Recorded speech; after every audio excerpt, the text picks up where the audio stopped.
what you found in Buck? I mean, as far as his teeth. So Buck has an intrinsically stained maxillary canine that is most likely non-vital, and the treatment therapy for that is either extraction or root canal therapy. My recommendation is that we do root canal therapy so that we can actually save the tooth and keep the tooth in his mouth so he can still use it. He also has a fistula at the mucogingival line by his maxillary fourth premolar on the left side as well.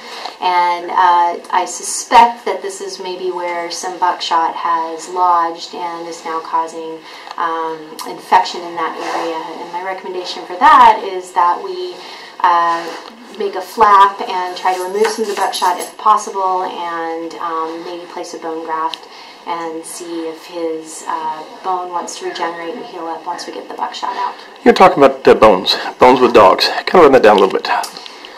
For chewing? Yes. Yeah, so I don't recommend any bones, that any dogs chew on bones, because they're actually too hard for the teeth. They cause fractures of the teeth. The pounds per square inch that their jaws can elicit, their enamel cannot take on those hard surfaces. Not only that, not only do they fracture teeth, but they can actually be foreign bodies in the stomach, so if they should swallow them, then they can cause problems there. What about hard, like rawhide, stuff like that? The only rawhides that I recommend are the flat rawhide chips, and those are the ones that you can bend and are very flexible. I don't recommend the ones that are molded into the shape of bones, because by the time that they have been molded into that shape, they're too hard and they end up fracturing teeth as well. They also are a problem for becoming foreign bodies when they get large chunks of those. So I really don't recommend any hard rawhides, just the very flat rawhide chews that their stomachs can process, and that gives them a little bit of chewing action and has flexibility. What about cleaning products for teeth? I mean, there's a lot of cleaning products out there for teeth too. There are. The only thing that the very gold standard, the best thing is brushing teeth, believe it or not. And I don't even care if you use toothpaste. If you use toothpaste, you definitely need to use a pet formulated toothpaste.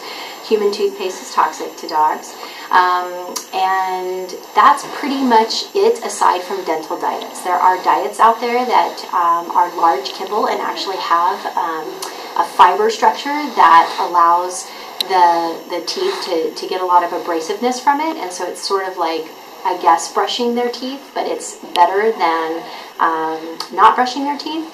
And as far as all the products like water additives and sprays and things like that, I really don't necessarily recommend. It's not that they don't work, it's just that there's so many out there that the FDA doesn't necessarily approve any of these, and anybody can put anything on the shelf. And there's not a whole lot of research that's behind them. I'll kind of talk to you a little bit about it. Actually, Dr. Drow feels that it wasn't related to the bird shot. He feels that it was an older injury, is what he feels. I mean, he's young. Do we know what his approximate age is? Well, they're saying, like, no more than 3. I think that's actually probably older than... Yeah, I would too. What would you think, like... That's probably not going to happen. Really? Okay, no. They called me when he was on the table. Where we are in this stage, okay? So as far as if we decided, now my recommendation is to do a root canal. Okay. And that's the best that we can do, because we get to keep the tooth. We don't have to extract it. You know, if he's going to be a therapy dog, if he's only going to be a therapy dog for like petting or nursing home, but he doesn't need that tooth. But if he's going to be a therapy dog for picking things up, he needs that tooth. The canines are the hands, okay? And so those are the teeth that I really strive to save. It's really, these canines are the biggest ones, and then these chewers back here. So he's got 2 major teeth that are affected at this point, okay? So root canal therapy is an option. However, if his tooth is like this and it didn't even close his apex, because I think he's pretty young. I mean, I think he's over a year, which typically at 11 months this closes, but then I have this eggshell of a tooth. Can it still be root canal? Yeah. But down the road, I would tell you, can he fracture it?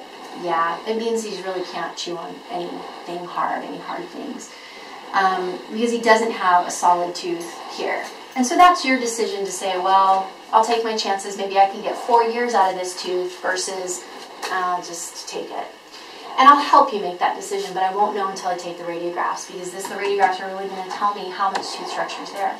If the tooth structure is like this, that's great. Then you know, it's not going to be like a mature 5-year-old dog. Right. It's going to be, he's still going to have a bigger tooth because he's young. And so at least maybe it'll be like this. Okay, so that's more tooth structure.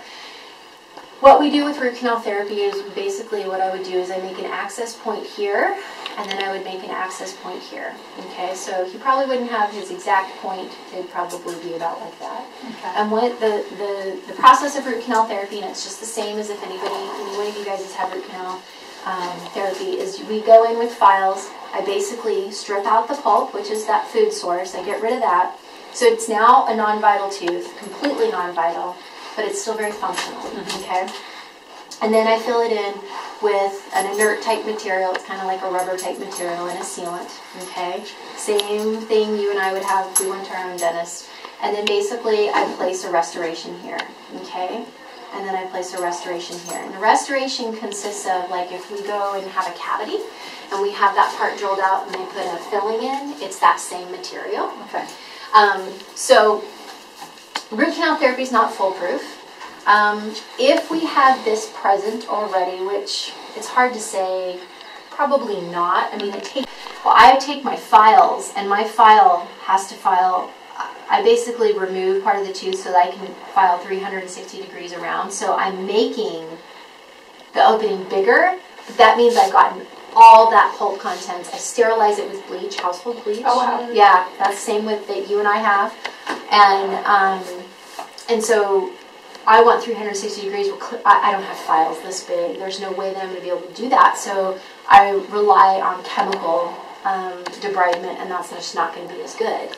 So this is going to have a little bit of a higher chance of failure. But again, sometimes you can get years out of it, and you know this, and you're like, well, we'll just radiograph it every year, and then the second you tell me this, I'm just going to take it. Okay. So there's lots of gray zones. Right. I mean, you can do whatever you decide you want to do, and if you just know that you're going to extract it later on, then, because there would be no point in retreating a tooth like this. It would just be to buy yourself some time. Right. So that he can. That's those eggshell teeth. He's So a young one. he's very young. Yeah. I mean, I would say he's probably based on the pulp chambers here. I don't know. He's probably maybe 13 to maybe 16 months. Oh, wow. Maybe. Year and a half. Yeah. Basically. He's young. So, a couple of things. I think that this is that eggshell of a tooth. I mean, he's got a little bit more dentin that's We developing can here. send you these extras by email too. Awesome. Yeah, Yes. Kate's going to. Kate got it. So he's got, as far as his crown is concerned, he does have some pretty good development here, but the rest of his tooth that's kind of in the jawbone is there's a lot of pulp there. So this is that scenario where I'm going to have a hard time cleaning it out. And that's the affected tooth you're pointing at right now? This is the affected tooth, but essentially they're the same. And again, just because they're the same doesn't mean anything. It just means that either the disease hasn't had time to take effect, or that's probably what it is. I mean, it doesn't mean that it's not diseased. So that's the part that you need to think about whether you decide you want to do root canal therapy. That's the middle picture. Yeah. Yes. And I mean, I would still go for it. I mean, that's me. I think that these guys, they have a lower prognosis, but I can do ultrasonic debridement and chemical debridement, and we can just do the best we can. And what is the, because the other one was